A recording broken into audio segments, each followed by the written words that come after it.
Yo, yo, yo, yo, yo, yo, yo, Big Kench back up in here. How y'all feeling, man? This is another episode of Drake Hate, yeah. But we about to get a shout out to Fantastic Hip Hop, man. We about to get into these numbers, man. The verdict is in. It's no more, oh, he's first. Oh, no, he first. Oh, no, he first. Oh, no, he first. Man, we were just checking you out just to see what you was working with, man. Pause. We were just trying to see what you was working with the SSS song for you. And we're about to get into this video. But before we continue, I want to give a special shout out to Pearl Lynn Coleman. Shout out to Pearl Lynn Coleman and Ray. My guy, Ray. Shout out to Pearl Lynn. Hold up, let me make sure. Oh, Pearl Lynn Coleman and Ray. Shout out to y'all for y'all donations, man. Oh, man, the donations going to be going to a great cause, and I appreciate y'all so much. Now, we about to get into the video. I will leave a link in the description.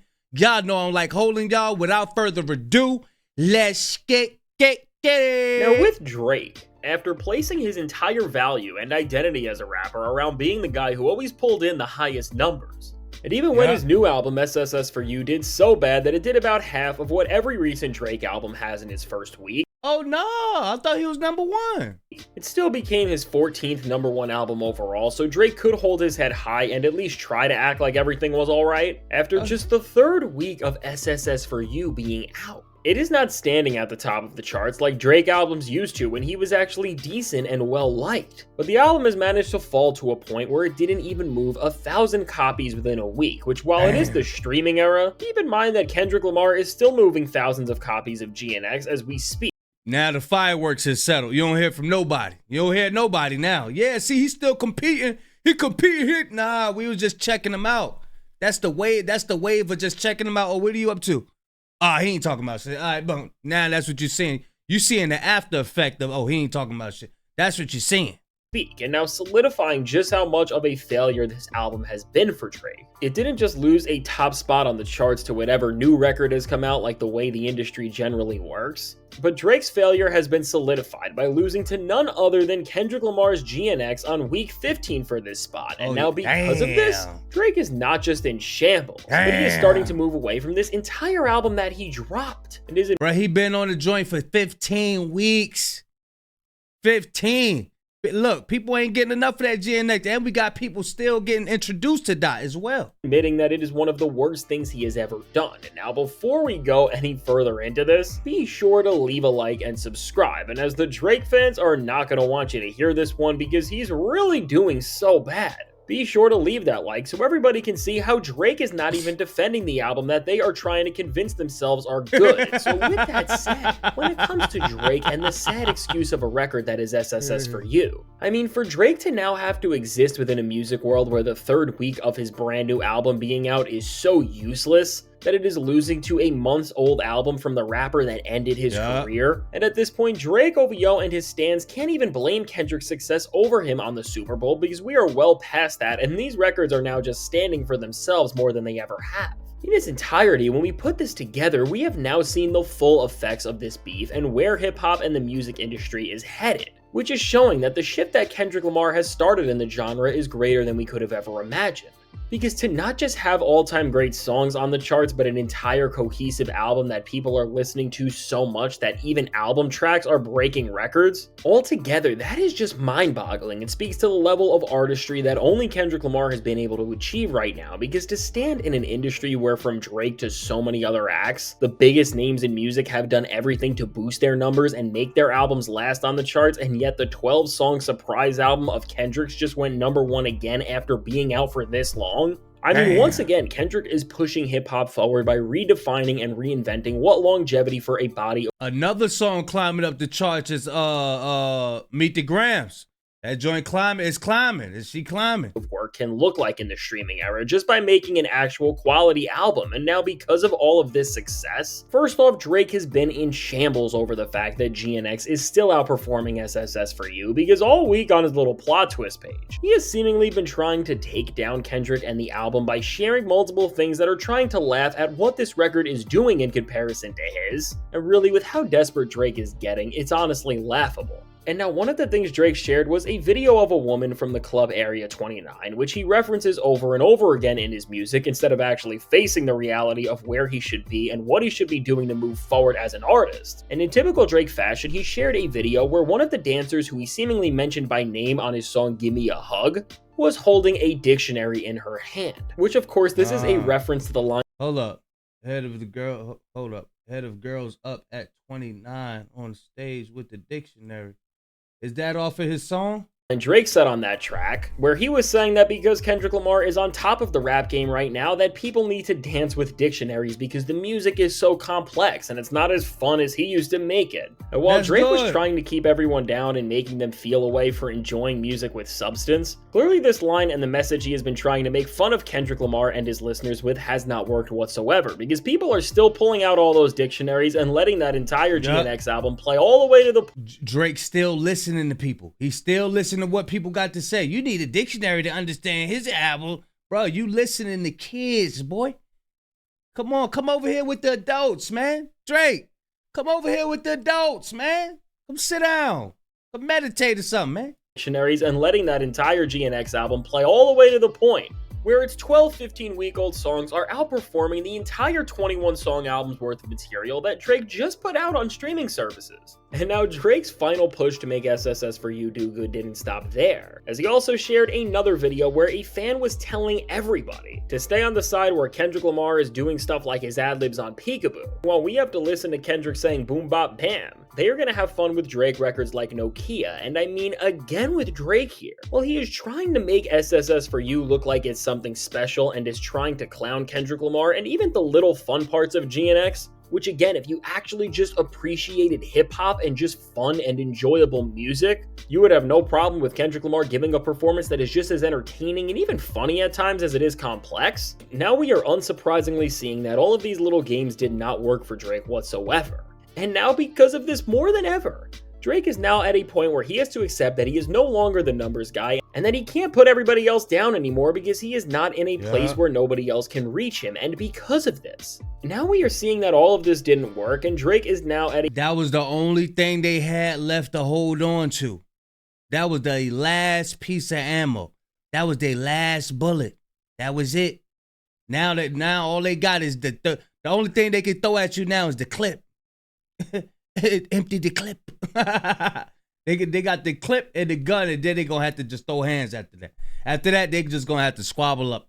At a point where he has to accept that he is no longer the numbers guy. And now because of this, he can't just dismiss every single person and try to put them down because Kendrick has him wiped down no matter what he wants to say. And because of this, now as Drake really has to cope with the fact that he failed.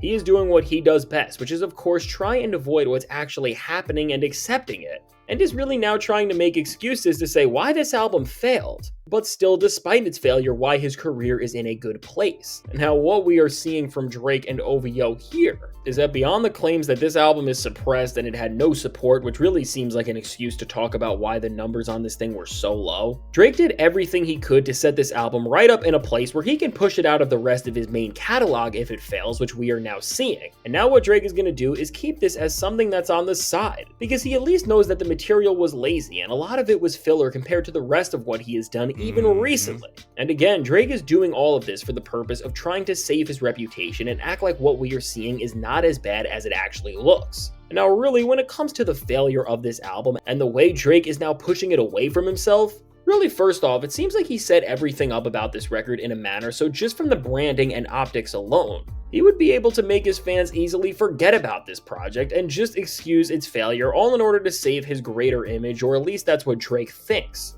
And really, when we saw Drake try to get away with releasing an album this mediocre and boring, we should have known something was up and that he was playing some sort of a game that he could quickly quit from, because from the fact that the album is a collab record with an artist who is much smaller than him, which again, just looking at Drake's track record is something he has never done, as he's always working with an artist who he can gain from in terms of their popularity and in terms of what they can give to the culture that he can't. And of course, by using Party Next Door, this gave Drake the excuse of using Party's low numbers from his own albums to try and say why this record is doing much worse than he ever has in the past. And again, adding to this, to the fact that this record is listed as an R&B album, where despite the fact that it really sounds no different than Drake's other records sonically and has a lot of rapping, this is listed as the first Drake album that is not hip-hop to push it as far away from rap, which is the most competitive genre. So once again, it can just have an asterisk that will make people look at it differently. And with these factors setting this album up so that if it failed, Drake could run away as far as he possibly could, now looking at the record's performance, he already has done this. Damn, son.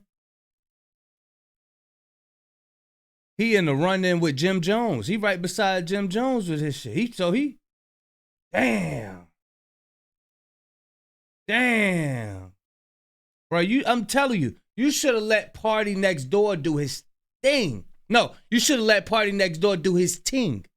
And this is why this record is already being forgotten about by him and why he's ditching music altogether at the moment. Because really, we have never seen a Drake album be out for this long without any real music video. And we have never seen Drake drop music and then just run away from the spotlight as much as he possibly can. And so right now with this, it's really clear that Drake is accepting a reality that he has never had to before, where the numbers and the excitement for him of being on top isn't pushing him to just keep doing more in the rap game, and because of this, these low numbers and everything else have discouraged Drake, and overall have now made him go away from everything, because for someone as chart-obsessed and number-driven as him, with this album now losing out on a major #1 spot to Kendrick Lamar's GNX of all albums, Drake does not know how to operate as an artist because he is losing every single thing that even gave him the motivation to make the same old awful and boring records already. And between his lack of skill and creativity, and the lack of just any sort of energy or enthusiasm, Drake is clearly— Yeah, he tired, bro. He tired. He trying to get out of the game, man. You see the enthusiasm in him. He don't have none. He do not have none. He look like he tired. He ain't got no testosterone. And he drinking all day. He eating steaks and stuff all day. He ain't eating healthy. He ain't jogging. He ain't working out. He ain't doing none of that. So yeah, that is gonna take toll on his body. And he about to be 40. I don't know if he's 40 already. But yeah, bro, he ain't taking care of himself. That old zip ain't gonna help. I'm telling you. There's some side effects to do with that, boy. Done for now, and any near plans he had on making a comeback are being pushed into a time where everybody will forget about SSS for You, and then he could try to make a comeback all over again. And I mean, when we look back at Drake's catalog, well, I don't know if any album he releases now will ever be remembered well from here on out, because that's how bad of a state he's put his career in. Compared to what's out now, Drake is going to have to do everything he can to make sure that everybody forgets about this record, because again, it's a complete shift and rebrand from what he has represented in the worst way possible. And with Drake thinking this album is awful, he's not losing it because the music itself is necessarily worse than what he has been doing on his past records, but it's the lack of success and now being #2 to Kendrick Lamar that is pushing him to just go back to the drawing board, because even with the advantages that Drake has had, like this album being a new body of work, despite all of that, he has still lost, and it has never looked worse for him because of this. And so what's now clear more than ever is that we are really in a new era in hip-hop, because for Kendrick Lamar to be this dominant that now Drake is literally pushing away his support of his new album because he's embarrassed of how it's doing compared to his, in terms of the long-lasting effects of what this means for hip-hop and its place in the industry, this may be a bigger win than even Kendrick winning the actual beef of things, because with now Drake's failure being solidified by it just staying behind Kendrick at all times, Drake is really devoid of anything that he needed to operate as a rapper, and because of this, hip-hop has never been better off. And so now with all this said, let me know, what do you think about Kendrick managing to do this to Drake this late into when— Yeah, that's wild. That's wild. You got a 21-song album, just came out, so you feeling ripple effects of that. And you thought you was in competition. Nah, that didn't last. That's gonna last as much as Andrew Schultz little buzz that he had. His little wave. That ain't last. I'm telling y'all, bro. I'm telling y'all. These little waves not gonna last, bro. Because they ain't even got listen, they don't even have the wherewithal to put in the work in the first place. He tapped out. Drake is tapped out. All them little lemonade drinks he be drinking and shit with all that sugar, he done, bro. He is done. And look, the ghostwriters don't want no parts of him no more. Yeah, man. Come over here with the adults, bro. That's the only thing you could do. Come over here with the adults, man. Start taking care of your body. Start eating healthy. You know what I'm saying? Go for a walk. And stay away from Baca. He got to wear a case. Why is he around? But yeah, y'all let me know, man. I'm gonna leave a link in the description. Big Kish signing out. I'm gone, y'all.